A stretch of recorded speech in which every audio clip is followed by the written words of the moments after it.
Hi everyone, I'm Erica Schuler with the Cantabile School of Voice and Piano, and I'm here today to talk about the 5 most common mistakes that I see young or new singers making when they start learning how to sing. This is a really brief overview, but we'll go into each of these in depth in future videos. Though most of us don't think about how we're holding ourselves during the day, posture is incredibly important for good singing. If our bodies aren't organized in an appropriate way, our singing isn't going to be as successful as we would like it to be.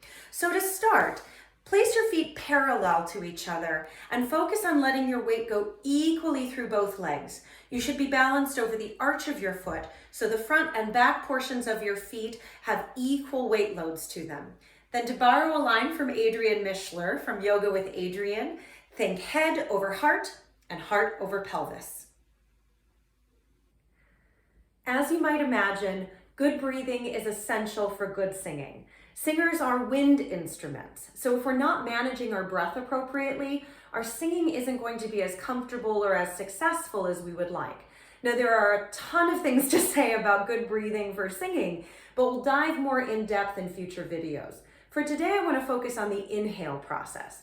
I see lots of new singers coming in breathing quite high and into the chest like this. We've all done it. And the reason we do it is it makes us feel really full of air.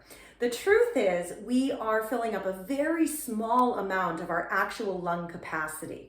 And then we're feeling that inflated part of the lung pushing up against a tight or contracted pectoral muscle.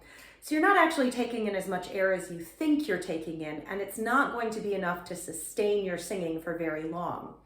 So instead, we want to allow the entire torso to move and expand while we're breathing. I tell my students all the time, breathe for movement.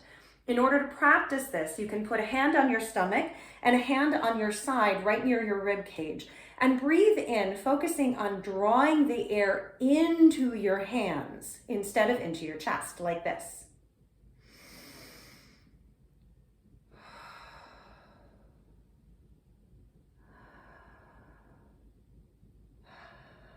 You'll feel lots of movement and you'll actually be filling up your entire lung before breathing. Now, I'm not actually pushing my body parts out. The air is doing all of the work for me. So make sure you're not pressuring your body parts as you do this. Trying to move the voice box up and down while singing is another big issue I see with new voice students. Now, we posted a video about a week ago about the basics of the vocal cords and the larynx. If you haven't seen that video yet, I highly encourage you to check it out. You can find it on our Facebook page or our Instagram page. But if you have seen that video, you already know that the voice box does not move up and down while singing. Rather, our vocal cords are horizontal in the throat, not vertical. When we go to sing a higher pitch, those cords stretch longer and thinner. And when we try to sing a lower pitch, they thicken and shorten. Now, we don't have any direct control over this process, with the exception of breathing and hearing the pitch in our head before we start to sing.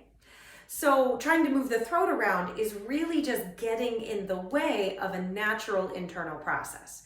Instead, focus on having a nice, clear, free, soft throat, both while you're breathing and while you're singing. And remind yourself all the time, pitch is not a place.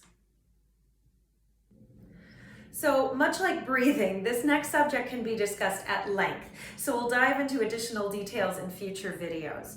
But singing with too much pressure is something I notice particularly in younger singers as they're trying to develop a louder sound. The singers that we all know and admire and love are so wonderful because they make their singing look so easy. And Beyonce is a great example of this. She is a phenomenal singer, but she never looks like she's straining when she's singing. Now, the long and short of it is your vocal cords are only the size of your thumbnail. They just don't require that much in order to vibrate. And volume should never be achieved by tightening, pushing, or pressuring the voice. So pay attention when you're singing. If you notice your stomach, your back, your sides, or your chest collapsing or tightening, you're adding way too much pressure for your singing and you're not going to create sustainable volume. Which brings me to my next point. Pain or discomfort during or after your singing is never okay and should not be ignored. Pay attention to your body's signals.